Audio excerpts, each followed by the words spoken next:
Silakan Fauji. Halo, shalom, selamat Halo. malam. Silakan Pak.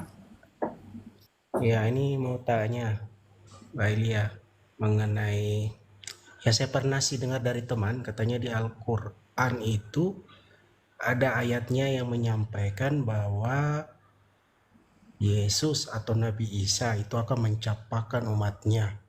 Itu gimana tanggapannya? Yesus mencampakkan umatnya. Iya, Mencampakkan itu di mana ayatnya? Matius 7 ayat 21. Bukan setiap orang yang eh, berseru-seru gitu. iya, karena memang Hanyalah dari yang hadapanku saya lihat begitu. di TV-nya. Ya, itu konteksnya kan orang-orang yang mengaku percaya Yesus tapi tetap berbuat jahat. Nah, orang-orang yang seperti itu orang-orang yang akan Tuhan Yesus buang ke dalam api. Bukan orang yang menuhankan dia. Malaikat aja panggil dia Tuhan kok. Lukas 2 ayat 11. Thomas panggil dia Tuhan. Yesus jamin keselamatan Thomas. Engkau akan duduk bersama-sama dengan aku menjadi 12 raja untuk menghakimi Israel. Jadi itu kan sering dipelintir oleh Juma, salah satunya ya, Juma. Ya. Dia mengatakan bahwa orang yang menuhankan Yesus itu akan dibuang oleh Tuhan Yesus. Dia nggak mengerti konteksnya itu tentang pengajaran palsu dan nabi palsu. Orang yang mengaku ikut percaya Yesus tapi buah hidupnya tidak benar. Gitu. Ya. Begitu ya Pak ya. Kalau Bapak tanya dari kitab orang itu, ya ngapain kita pakai kitab orang itu? Bagi kita kitab mereka bukan kebenaran. Bagi Kristen itu bukan kebenaran. Ya nggak perlu gunakan kitab orang untuk membenarkan Alkitab, enggak. Alkitab sudah sangat dan sangat sempurna untuk menelusuri apa itu keselamatan. Kita nggak perlu tambah-tambah kitab yang datang 700 tahun setelah kitab suci kita. Nggak penting, ya. Biar saja kitab mereka, nggak perlu dibawa-bawa kepada kita.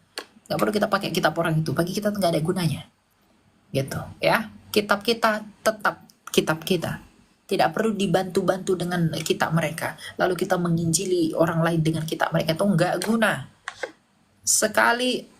Jikalau ya katakan ya, jika tidak katakan tidak.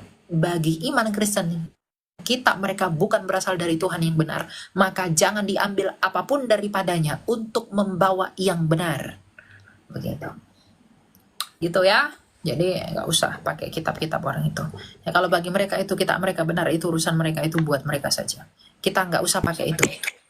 Tapi kalaupun mereka pakai kitab-kitab kita untuk mendukung iman mereka atau segala macam, berarti kitab kita setidaknya lebih baik, lebih lengkap untuk mendukung apa yang mereka imani itu. Karena mereka comot-comot kitab kita, artinya yang punya mereka belum lengkap. Tapi kita tidak perlu comot mereka karena punya kita sudah sangat lengkap. Dan punya mereka bagi kita, kita tidak peduli dan kita tidak butuhkan itu. Karena bagi kita itu tidak penting. Begitu. Karena kita yang terdahulu dari mereka. Itu ya, Pak. Selamat malam. Selamat malam, Kak Elia. Saya agama Kristen Protestan. Pengen nanya, boleh nggak Kak? Oh ya, silakan. Tanya. Iya, untuk memperdalam keagamaan saya. Ini loh Silakan. Kak, saya pengen nanya, eh, kenapa yang di apologet Islam itu menyatakan Kristen itu katanya memakai istilah-istilah dalam agama mereka, yaitu kata Allah. Mereka tuh katanya pengen bukti mana di Alkitabmu kalau ada tulisan Allah dari agama Kristen Arab gitu. Jawabannya apa sih Kak? Hmm. Jangankan Alkitab ya, tetapi kita berpindah ke prasasti, namanya prasasti Zabat. Ya, prasasti Zabat itu di abad kelima. Iman mereka kan lahir di abad ketujuh. Prasasti Jabat itu di abad kelima. Itu sudah memuat kata Allah. Tulisannya bunyinya mengatakan begini, ya. Dengan nama Allah, Sergius putra Ahmad Manaf dan Hani putra Mer al-Kais, Sergius putra Sad dan Sitir dan Surai. Nah, ini adalah prasastinya orang Kristen dari abad kelima pada tahun 512. agama mereka belum lahir, bahkan nabinya pun belum lahir pada zaman itu. Tetapi prasasti ini yang adalah punya orang Kristen sudah menuliskan kata Allah, dan tidak perlu berjauh-jauh. Misalnya di Kisah Rasul 2 itu ada orang-orang Arab yang menyaksikan rasul-rasul berbahasa roh pada hari peristiwa Pentakosta. Dan bahkan lebih jauh, Rabi Yahudi saja, Sadia Gaon itu menerjemahkan Kejadian 1 ayat 1 dalam Ibraninya, Bereshit bara Elohim et hashamayim vet haaretz. Kata Elohim itu diterjemahkan menjadi Allahu dalam bahasa Arab. Jadi kalau mereka mengatakan bahwa Allah itu punya kami, mohon maaf, tanah Arab itu sudah dimiliki oleh orang Kristen terlebih dahulu daripada mereka ada. Ingat, jarak kita dengan mereka itu 700 tahun. 700 tahun jarak kita dengan mereka. Bukan 100-200 tahun, bukan begitu. Ya, mereka itu munculnya belakangan, makanya data sejarahnya mereka itu tidak punya.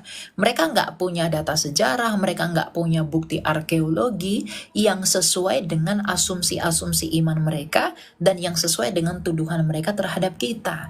Jadi kalau mereka mengatakan, kami yang punya kata Allah bukan kalian, kata Allah itu milik kami bukan kalian. Di abad kelima, seorang uskup Ortodoks Arab bernama uskup Arab Harits bernama Abdullah, itu artinya adalah abdinya Allah. Ya, abdi itu kan hamba, mengabdi, menghamba. Nah, Tuhan Yesus itu adalah adalah hamba Allah Sang Bapa dalam keadaannya sebagai manusia. Ya, jadi kalau mereka berkata Allah itu punya iman kami, iman kamu belum lahir, ya, agama kamu belum ada, kami udah pakai nama Allah. Kamu bisa nggak bantah argumentasi saya ini? Anda bisa nggak menunjukkan bukti bahwa iman Anda memang lebih tua daripada prasasti orang Kristen yang kita punya? Karena enggak. Mereka baru datang belakangan. Mereka nggak punya kuasa untuk itu.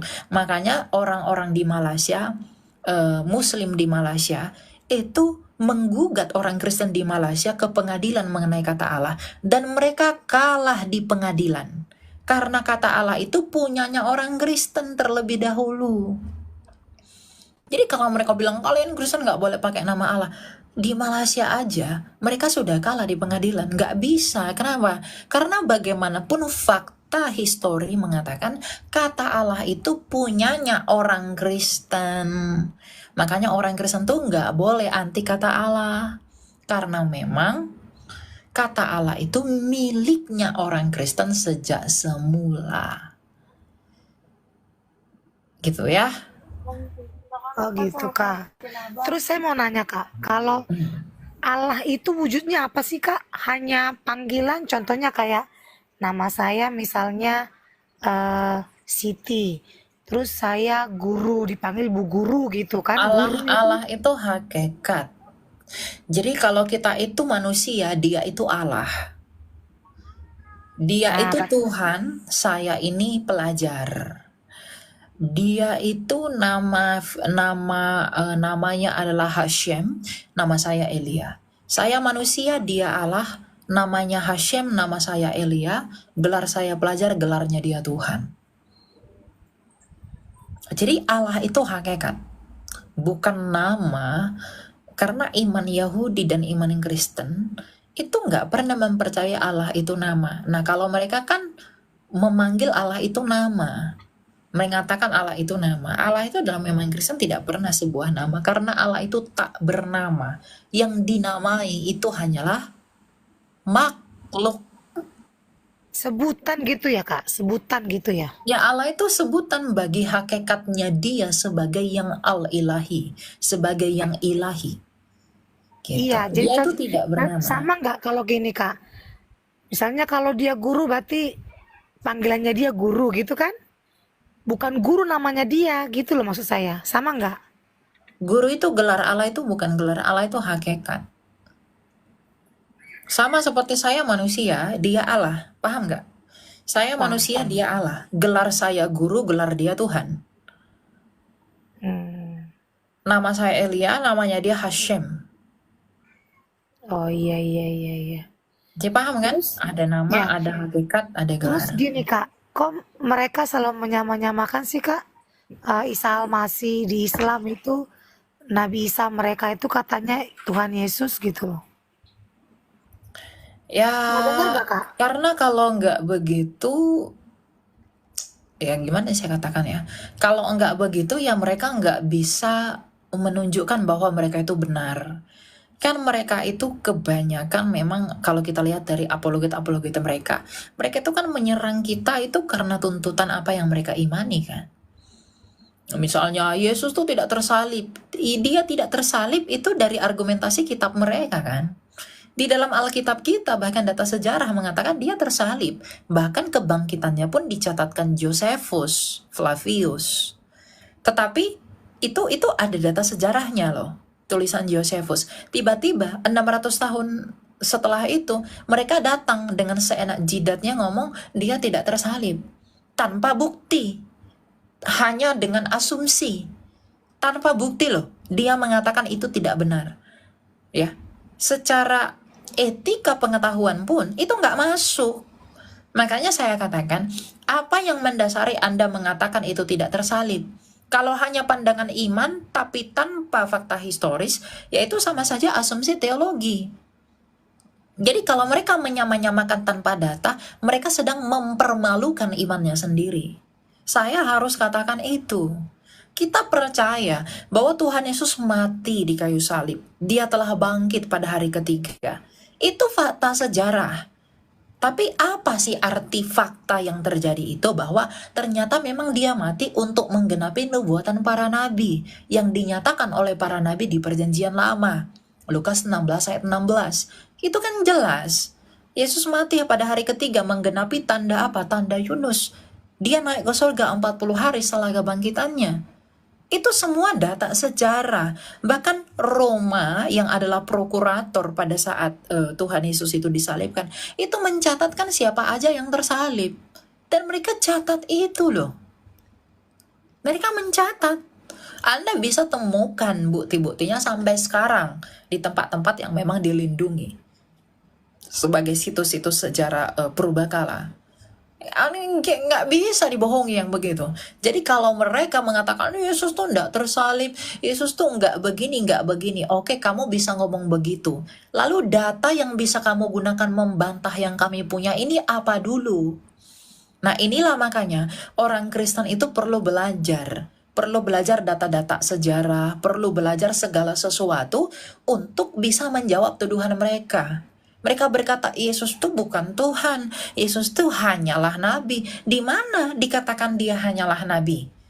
Kalau di iman mereka berkata dia hanyalah nabi, apakah iman mereka yang datang 700 tahun itu bisa menyalahkan apa yang sudah ada di abad mula-mula sebagai permulaan zaman? Kekristenan itu yang membuka zaman loh. Saya katakan begitu. Kenapa?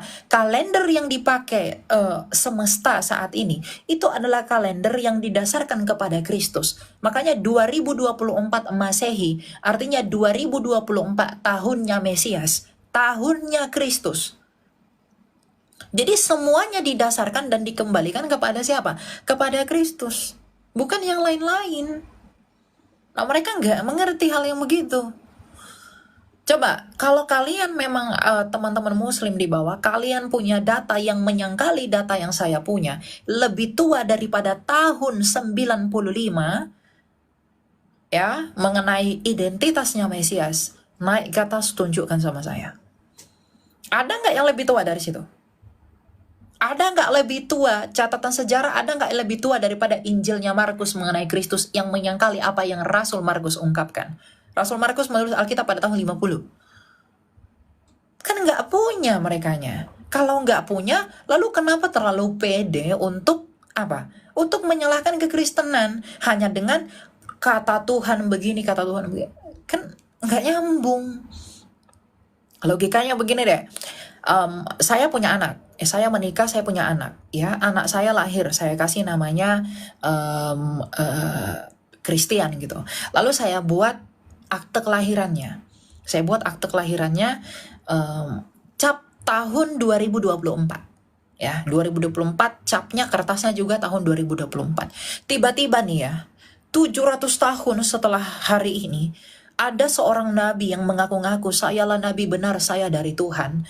Anaknya si Elia, si Christian itu lahirnya bukan tahun 2024, tapi tahun 2027.